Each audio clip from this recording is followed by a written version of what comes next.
Apakah jiwa manusia dan jiwa binatang itu sama? Apakah jiwa binatang juga berevolusi seperti jiwa manusia lainnya? Untuk menjelaskan dua pertanyaan ini, pertama kita perlu memahami dulu bahwa kita tahu bahwa semua jiwa berasal dari sumber yang sama. Tapi kemudian dikatakan bahwa ini adalah jiwa manusia ataupun jiwa binatang, itu dapat dilihat dari inkarnasi paling pertama dari jiwa tersebut. Bayangkan di sini ada satu jiwa utuh, kemudian terpancar dua jiwa darinya. Kemudian satu jiwa terlahir sebagai binatang, satu jiwa terlahir sebagai manusia. Di sini dikatakan bahwa ada dua jenis jiwa, jiwa manusia dan jiwa binatang. Jiwa yang terlahir sebagai binatang, selamanya dia akan terlahir sebagai binatang, karena jiwanya memang didesain seperti itu dengan kesadaran yang rendah. Jadi evolusi dari jiwanya ini hanya berkisar pada kehidupan binatang. Misalnya, pertama dia terlahir sebagai kucing, berikutnya mungkin akan jadi kucing lagi, atau jadi tikus, jadi ikan, kemudian jadi anjing, kemudian terus berputar, masih berkisar dalam wujud binatang. Ada benarnya juga ketika kalian mendengar bahwa binatang itu tidak bisa ascend atau masuk ke surga karena binatang akan kembali ke tanah, karena sejatinya binatang, kita bicara binatang di bumi, artinya binatang di bumi akan setelah kematiannya akan kembali kepada bumi, kembali kepada elemen tanah. Setelah itu mereka akan berproses lagi, terlahir kembali menjadi binatang lainnya. Sedangkan jiwa manusia, dikatakan jiwa manusia ini berarti dia memiliki kesadaran dari 3 densitas, 4 densitas, 5 densitas, dan seterusnya. Manusia di sini tidak hanya merujuk kepada kita yang makhluk yang ada di bumi seperti ini. Karena ini hanyalah biosuit, hanya sebuah pakaian, hanya sebuah jubah ya. Jadi entah itu jiwa ini terlahir sebagai manusia bumi, atau manusia di planet lainnya, atau manusia di sistem bintang lainnya, mereka masuk ke dalam jenis jiwa manusia.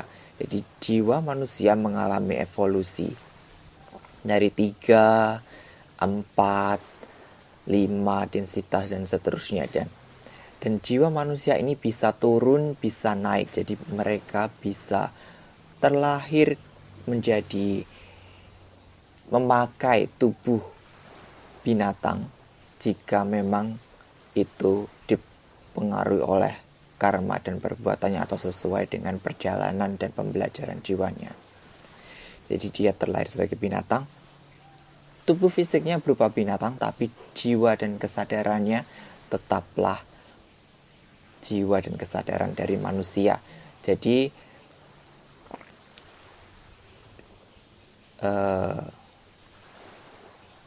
semua binatang, kalau pertanyaannya apakah binatang itu berevolusi, jawabannya adalah tidak semua binatang berevolusi, tapi ada sebagian yang berevolusi layaknya manusia karena jiwanya adalah jiwa manusia, hanya tubuh fisiknya saja yang merupakan binatang. Dan jiwa manusia ini juga bisa naik ya, selain jadi binatang, bisa terlahir sebagai hantu, terlahir sebagai peta ya, roh yang kelaparan, atau terlahir sebagai dewa-dewi dan makhluk surgawi, atau lahir sebagai ekstraterestrial di sistem bintang lain atau planet lainnya.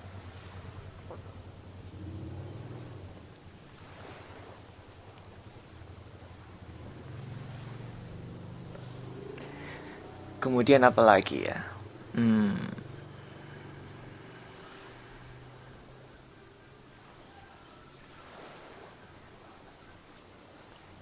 Oh ya, kategori jiwa lainnya ada jiwa yang memang terlahir sebagai ekstraterestrial.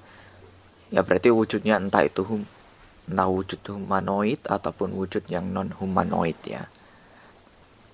Kemudian ada juga jiwa yang terlahir sebagai memang makhluk rohani seperti dewa dewi, angel, demon dan sebagainya, atau fairy, elf dan sebagainya. Itu mereka juga mengalami yang namanya evolusi jiwa.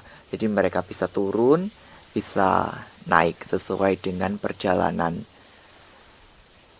evolusi spiritual mereka. Oh ya, kalian mungkin pernah pernah dengar ya bahwa dikatakan Charles Darwin mempercayai bahwa manusia itu berevolusi dari kera kemudian menjadi manusia purba kemudian menjadi manusia. Sebenarnya kalau itu mau dipahami secara esoterik itu ada benarnya juga, tapi bukan berarti manusia itu memang berasal dari kera yang kemudian berevolusi, melainkan kesadarannya. Ketika manusia berada di kesadarannya yang paling rendah, yaitu kesadaran 3 densitas, itu disebut sebagai kesadaran animalistik ya. Animalistik ya, entah itu monyet, entah itu setara dengan kucing atau apapun, itu setingkat dengan kesadaran binatang. Jadi ya secara metafora itu bisa disebut sebagai binatang ya. Yang paling mendekati adalah monyet seperti itu atau kera. Nah, kesadaran animalistik itu yang seperti apa? Kesadaran animalistik ini berarti manusia-manusia ini masih memiliki berada pada perkembangan jiwanya yang berputar pada berkembang biak, makan, mempertahankan hidup. Nah, itu saja. Berkembang biak dan mempertahankan hidup. Entah itu dengan makan atau bertarung, berkelahi. Nah, seperti itu. Itu adalah manusia animalistik yang jiwanya masih bersifat kebinatangan. Ketika dia naik ke densitas keempat, dia sudah mulai menyadari keberadaan dirinya bahwa dia adalah makhluk spiritual. Nah, itu adalah evolusi manusia ya.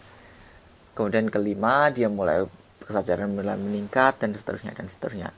Yang keempat itu densitas keempat itu berarti dia sudah tadi ya sudah menyadari kesejatian dirinya, sudah hidup tidak hanya berkisar pada berkembang biak, makan, bekerja, dan memperjuangkan kehidupan ataupun memenuhi egonya, tapi juga hidup berspiritual, melayani sesama, dan sebagainya.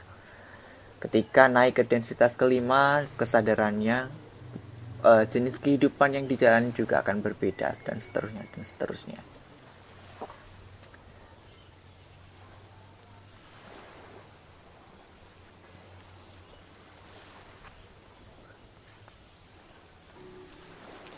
Pertanyaan selanjutnya ya, jika ada jiwa manusia di antara binatang-binatang itu, lalu bagaimana kita bisa mengkonsumsi mereka?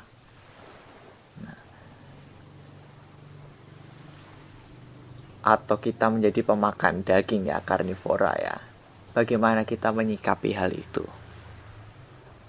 Bagaimana kita menyikapinya? Pertama, dulu saya sudah pernah membahas bagaimana kita memperlakukan sesama kita, dalam artian sesama jiwa ya. Memperlakukan sesuai dengan fungsinya. Ya, sesuai dengan fungsi, sesuai dengan peran. Kalau di kehidupan ini kamu terlahir sebagai manusia dan jiwa lain terlahir sebagai binatang, maka sudah semestinya manusia ini akan bertindak sesuai dengan perannya, Entah itu dia memilih untuk memakan binatang ini, atau dia memilih untuk menjadi vegetarian atau vegan, yang artinya hanya memakan tumbuhan. Itu tidak masalah. Mau kalian menjadi pemakan binatang, mau kalian menjadi pemakan tumbuhan, itu tidak masalah. Itu hanya sebuah permainan peran dalam kehidupan ini. Kalaupun yang kalian makan atau kalian sembelih ini adalah binatang yang dulunya adalah berjiwa manusia, berarti kalian ini berperan dalam proses evolusi jiwa tersebut. Nah, melalui kematian, melalui proses penyembelihan kemudian dimakan, itu adalah bagian dari evolusi jiwa manusia yang terlahir sebagai binatang ini. Kemudian sehingga dia bisa melanjutkan ke perjalanan berikutnya. Sampai situ bisa dipahami ya. Nah, bagaimana dengan jiwa binatang yang memang terlahir sebagai binatang? Nah, kalau ini memang mereka diciptakan untuk menciptakan keseimbangan alam dan juga untuk memenuhi kebutuhan manusia. Entah itu dimakan, entah itu menjadi teman, entah itu menjadi penghias alam ya, keanekaragaman hayati semacam itu. Nah, jadi kembali ke diri masing-masing, kembali ke kesadaran diri masing-masing ya. Itu hanyalah peran dan pilihan yang bisa kalian pilih sesuai dengan kebutuhan dan perjalanan spiritual kalian. Oke, saya rasa itu saja tentang jiwa, tingkat kesadaran, dan juga evolusi spiritual ya. Semoga bermanfaat.